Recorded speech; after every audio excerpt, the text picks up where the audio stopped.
Hi viewers, মাঝে মধ্যে ঝাল ঝাল ধনিয়া পাতা দিয়ে এভাবে ভর্তা বানিয়ে খেলে কেমন হয়।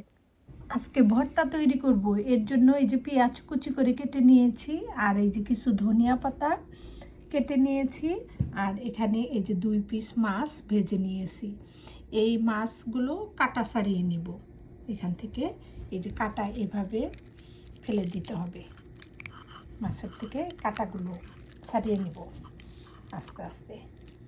আর হলো এই যে এখানে মিষ্টি কুমড়ো সিদ্ধ করে নিয়েছি, ভাতের উপরে রাইস কুকারে দিয়ে সিদ্ধ করেছি, এটাকেও ভর্তা বানাবো, দেখতে থাকুন। তো মাছ ভর্তার জন্য পেঁয়াজগুলোকে আমি একটু হলো এইভাবে ভেজে নিব। এর ভিতরে এই যে শুকনো মরিচগুলো দিয়ে দিলাম,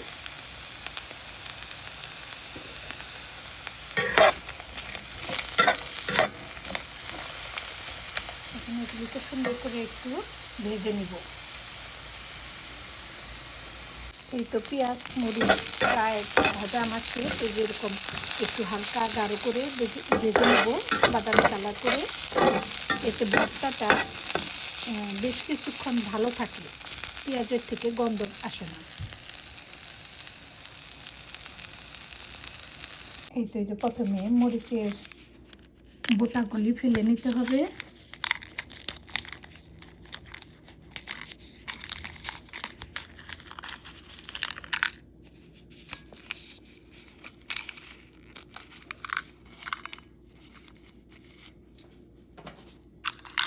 তারপরে এখানে এই যে স্বাদ মতো লবণ দিয়ে দিলাম।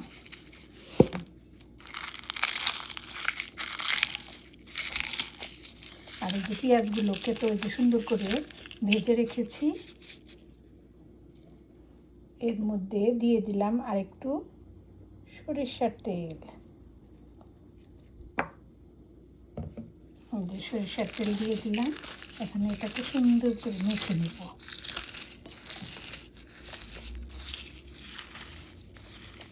আমরা যেহেতু ঝাল একটু কম খাই, এর জন্য হলো মরিচের পরিমাণটা একটু কম দিলাম। আপনি ঝাল বেশি খেলে আরও দিতে পারেন। এই যে এখন এটাকেও সরিষার তেল দিয়েও আগেও ভেজে নিয়েছিলাম পেঁয়াজগুলোকে। এই যে আবার হলো মেখে নিলাম। এর ভিতরে এখন দিয়ে দিব ধনিয়ার পাতা।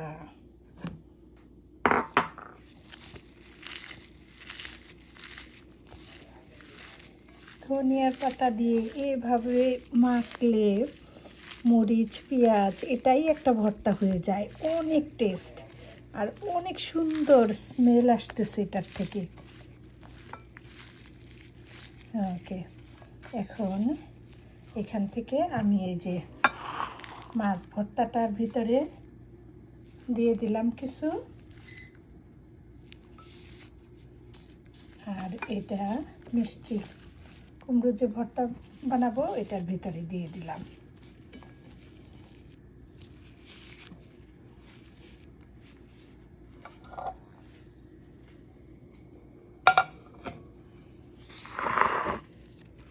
এখানে যেটাকে সুন্দরভাবে মেখে নেব।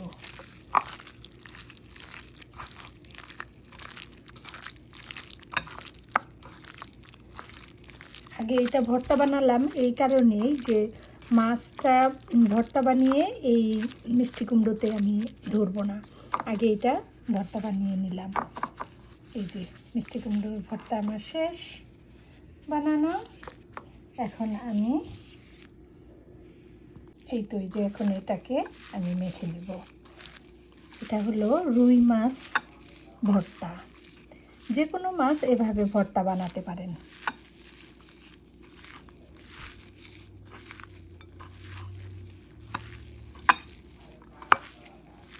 এই তো এটাও হয়ে গেল রেডি।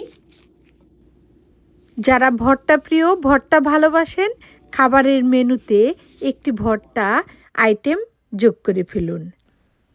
অন্য খাবার রেখে ভর্তাটাই সবাই চেটে পুটে খেয়ে নেবে।